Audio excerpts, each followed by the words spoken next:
cook rice.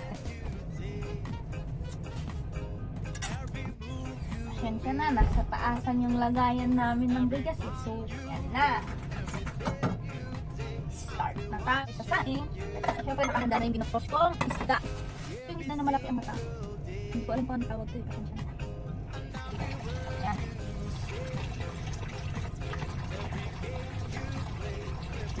Next ko is nalagit ng suka. May papitod. First, suka ito na yun.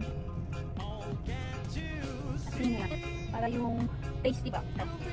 And third is salt. Yung lalagay, actually pink salt yung ginagamit namin since nung sa ibang bahay pa kami. Powder. Ilagay tayo ng chili powder. Ayan, konti lang. Ito parang makakano ako kasi hindi ako mahilig sa chili, sa mga spicy. Pero medyo na. And third, saka. Ayan. Prito! Diyan muna kayo, babalik ako. Ngayon, pinapainit ko na yung kawali. Balik na tayo. Ay, hawak-hawak ko pala to next week. Nakalagay dito, use oil. So, ito na lang gamitin natin para makatipid tayo. Ito naman yung bravo. So, gamitin na lang natin. Pang-prito naman ng isda. Damo naman ang hirap ng buhay. Kailangan ng tipid-tipid. So, ito na lang gamitin natin. Use oil.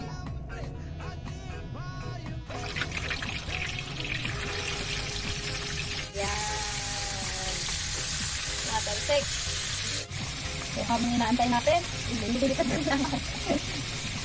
Hintayin na lang natin mag-crunch. Ayan, pwede na siguro ito. Luto na. Nakain na tayo.